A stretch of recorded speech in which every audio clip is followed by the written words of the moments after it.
غیب سے ندا آتی ہے ہم نے تمہارے معین الدین کو سارے جہاں میں روشن کر دیا. آج کون سا خطہ ایسا ہے کہ جہاں پہ خواجہ خواجہ نہیں ہوتا ہے؟ افریقہ کے جنگل میں چلے جائیں وہاں پہ بھی خواجہ خواجہ کرنے والے مل جائیں گے, خواجہ والے وہاں پہ. پھر اللہ ارشاد فرماتا ہے اے عثمان حربنی مانگو اور کیا مانگتے ہو معین الدین کی. تو آپ تیسری بار ارشاد فرماتے ہیں کہ اے الہ العالمین تو میرے معین الدین کو میرے جیسا کر دے. پیر کہہ رہا ہے مرید کے لیے, یعنی جو کچھ میرا ہے آج تک وہ سب معین الدین کو عطا کر دیں. غیب سے ندا آتی ہے ہم نے تمہارے معین الدین کو تمہارے جیسا کر دیا. سبحان اللہ. آپ کی جہاں تک لمٹ تھی آپ مانگ چکے تھے, آپ خاموش ہو جاتے ہیں اور آپ کی آنکھوں سے آنسو جاری ہو جاتے ہیں, لرزہ طاری ہو جاتا ہے. کچھ لمحے گزرتے ہیں کہ اللہ کی طرف سے غیبی ندا آتی ہے کہ اے عثمان حربنی خاموش کیوں ہو گئے, مانگو معین الدین کے لیے اور کیا مانگتے. تو آپ اسی کیفیت کے عالم میں ارشاد فرماتے ہیں کہ تو میرے معین الدین کو تیرے جیسا کر دے. غیب سے ندا آتی ہے ہم نے تمہاری دعا قبول کی, یعنی خدا نہیں بنا دیا, خدا تو بعد اولا شریک ہے. جو صفت رحیمی کریمی کی اللہ کی ہے وہ غریب نواز کو عطا کر کے ہندوستان بھیجتے ہیں. تو آج وہی تو جلوے ہیں. بے شک کسی کی اولاد نہیں ہے, کیوں نہیں ہے؟ سب کچھ کر لیا, سارے ڈاکٹر کو دکھا دیا, سارے علاج کر لیے, کچھ حاصل نہیں ہوا. لیکن غریب نواز کی بارگاہ میں آ کے جب مانگا, خواجہ صاحب کی چوکھٹ پہ جب پیشانی اپنی مس کی, غریب نواز نے اولاد دی. کوئی بیماری ہے جس کا کوئی علاج نہیں, جب سب کچھ کر لیا غریب نواز کی بارگاہ میں آئے, خواجہ صاحب کے چوکھٹ کی دھول چاٹی, وہ خاک شفا ہو. تو غریب نواز کی بارگاہ اللہ تعالیٰ نے غریب نواز کا نام آسمان کی ان بلندیوں پہ لکھ دیا ہے جہاں پر انسانی عقل کا کوئی دخل ہی نہیں, کوئی سمجھ نہیں سکتا ان کی بادشاہت کیا ہے. اور یہ آل نبی اولاد علی نائب النبی عطائے رسول ہیں. تو جب ان کے یہ معاملات ہیں تو جو ان کے آبا و اجداد ہیں مولائے کائنات حضرت علی ابن ابی طالب علیہ السلام, ان کے کیا معاملات ہوں جو ان کے بھی آقا اور مولا ہیں, جن کے صدقے میں غریب نواز ہیں. آج لوگ جہاں مولا کا ذکر ہوتا ہے لوگ کہتے ہیں صاحب یہ شیعہ ہے. یہ ماحول ایک بنا دیا ہے کہ جہاں پہ علی علی کوئی بھی کرتا ہے تو لوگ کہتے ہیں صاحب یہ شیعہ ہے. حقیقت میں اگر کوئی سنی ہے تو سب سے بڑی حضور سرور کونین صلی اللہ علیہ وسلم کی سنت ہی یہ ہے کہ مولا کائنات سے محبت کرے. لیکن آج ایک ماحول ایک ایسا بنا دیا ہے جاہلانہ کہ جہاں پہ مولا کا ذکر ہوتا ہے لوگ کہتے ہیں یہ شیعہ ہے, یہ فلاں ہے, یہ رافضی ہے. ارے مولا کائنات تو وہ ہے کہ جب حضور سرور کونین صلی اللہ علیہ وسلم حج کر کے لوٹ رہے تھے تو راستے میں ایک غدیر کا چوراہا پڑتا ہے. آج کل تو لوگ پلین سے جاتے ہیں, اس ٹائم پیدل سفر ہوتا تھا, اونٹ پہ سفر ہوتا تھا, گھوڑوں پہ سفر ہوتا تھا. تو ایک غدیر کا چوراہا ہے جہاں سے رستے کٹتے ہیں, ایک مدینے کی طرف ایک مکے کی طرف. تو جب وہ چوراہے پہ پہنچے تو اللہ کی طرف سے وحی نازل ہوئی کہ اے میرے حبیب, اے میرے رسول, آج وہ اعلان کر دو, اور اگر تم نے وہ اعلان نہیں کیا تو گویا تم نے کار رسالت کو انجام نہیں دیا. اب سوچنے کی بات صرف اتنی ہے کہ حج کر کے لوٹ رہے ہیں حضور سرور کونین صلی اللہ علیہ وسلم, یعنی حج کر کے لوٹ رہے ہیں تو ظاہر سی بات ہے نماز بتا دی, زکوٰۃ بتا دی, روزہ بتا دیا, حج بتا دیا, جبھی تو حج ہوا. لیکن یہ کون سا اعلان ہے جس کے لیے اللہ رب العزت ارشاد فرما رہا ہے کہ اے میرے رسول, آج اگر تم نے وہ اعلان نہیں کیا تو تم نے کار رسالت انجام نہیں دیا. حضور سرور کونین صلی اللہ علیہ وسلم آپ وہیں پہ قیام کیا, ساتھ میں جتنے بھی لوگ تھے ان کو وہی روکا, جو صحابہ آگے نکل چکے تھے ان کو واپس بلایا, جو پیچھے رہ گئے تھے ان کا انتظار کیا. حضور سرور کونین صلی اللہ علیہ وسلم جب بھی آپ کچھ حدیث ارشاد فرماتے تو 4 صحابہ کے بیچ میں, 10 صحابہ کے بیچ میں, 10 100 سے بولتے تھے, 100 500 سے, 500 1000 سے. لیکن یہ اعلان ایسا ہے کہ حضور سرور کونین صلی اللہ علیہ وسلم نے 1.25 لاکھ صحابہ ایک جگہ جمع کیا، اور حضور تو اگر فرش پہ کھڑے ہیں تب بھی عرش میں، حضور کو کیا ضرورت ممبر کی، لیکن جتنے بھی اونٹ تھے، اونٹ کی پیٹھ پہ جو لیدر کا جس پہ بیٹھتے ہیں اس کو کچھاوا کہتے ہیں، تو 1.25 لاکھ کچھاووں کا ممبر بنایا گیا، اور حضور اس ممبر پہ جلوہ افروز ہوئے، اور آپ ارشاد فرماتے ہیں کہ کیا میں تم سب کا مولا نہیں ہوں؟ سب نے ہاتھ اٹھا کے کہا یا رسول اللہ، آپ ہمارے آقا، آپ ہمارے مولا، آپ پہ ہمارے ماں باپ قربان، کیا میں نے تمہارے بیچ اللہ کی نعمت عام نہیں کی؟ یا رسول اللہ، آپ نے ہمیں صراط المستقیم بتایا، آپ نے ہمیں نماز بتائی، آپ نے ہمیں روزہ بتایا، آپ نے ہمیں حج زکوٰۃ، آپ نے ہمیں کلمہ دیا، دین دیا، لہذا سب نے ہاتھ اٹھا کے کہا یا رسول اللہ، آپ پہ ہمارے ماں باپ قربان، آپ ہمارے آقا، آپ ہمارے مولا، آپ ہمارے سب کچھ، آپ ہماری جانوں کے مالک۔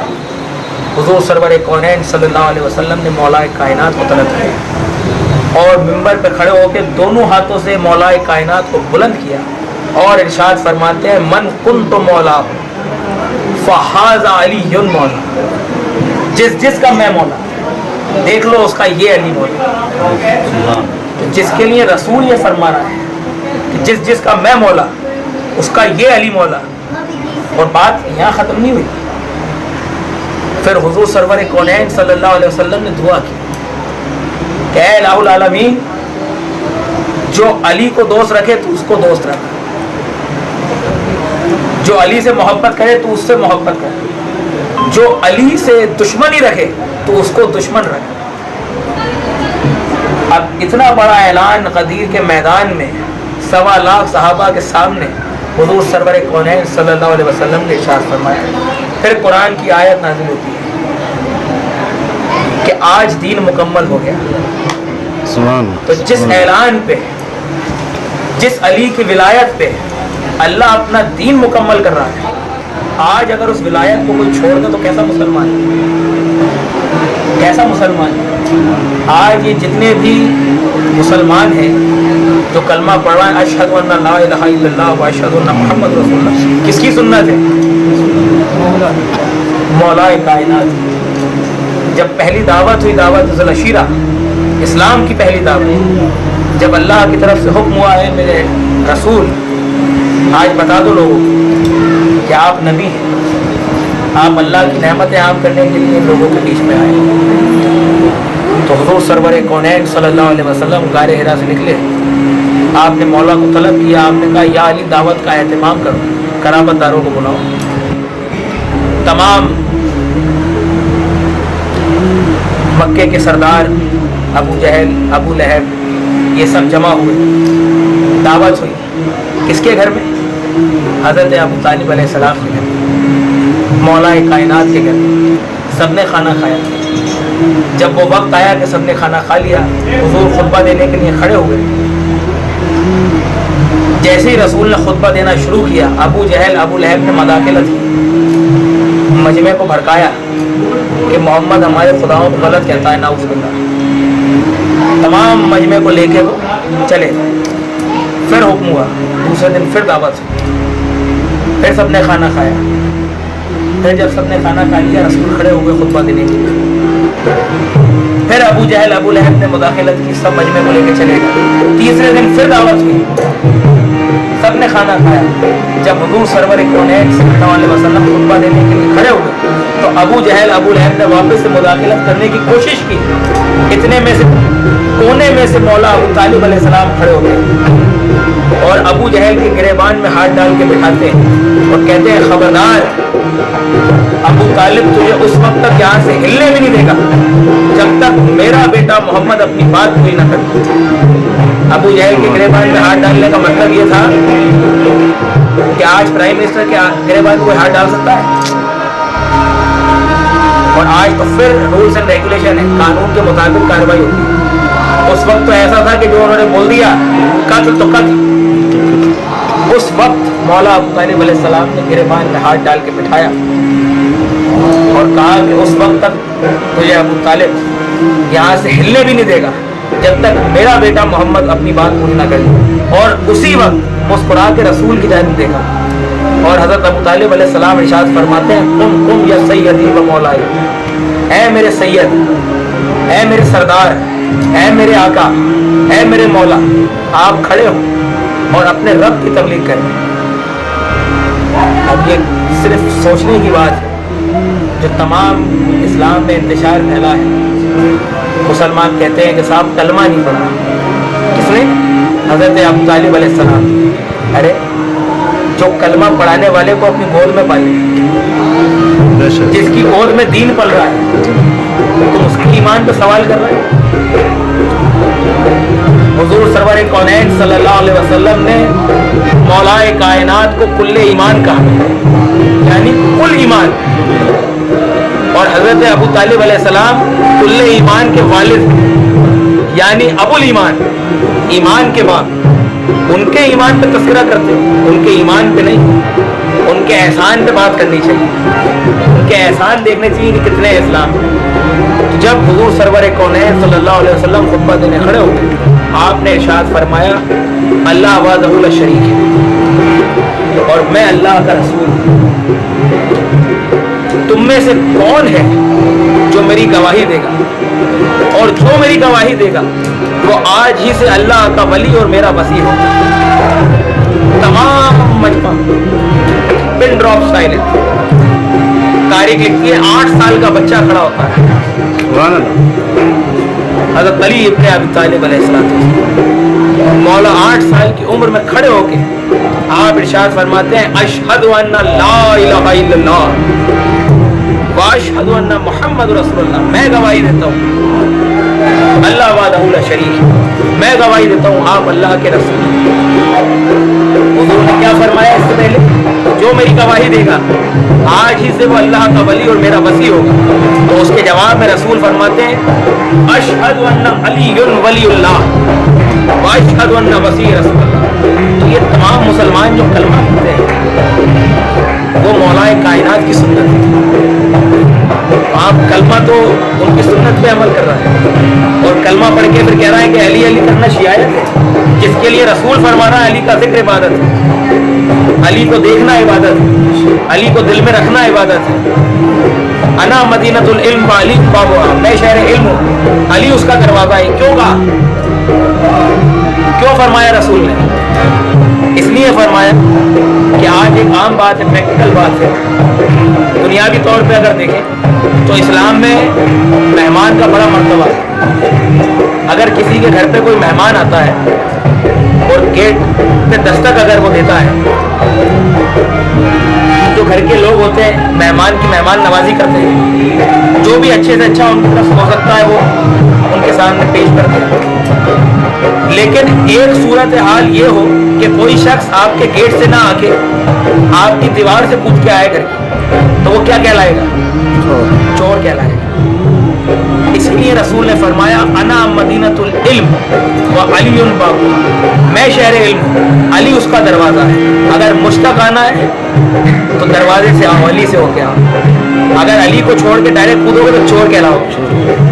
ڈائریکٹ اگر مشتاق پہنچنا چاہو گے تو چور کہلاؤ گے. اور آپ کے اور میرے گھر کا چور الگ ہے، رسول کی بارگاہ کا چور الگ ہے. جو رسول کی بارگاہ کا چور ہو گیا نہ اس کا یہاں پہ بخشش ہے نہ وہاں پہ بخشش ہے. اور اس لیے بس پنجے تن کا ذکر کرتے رہیں، مولا کے قصیدے گاتے رہیں، زندگی میں بھی مزہ آئے گا اور وہاں پر بھی مزہ آئے گا.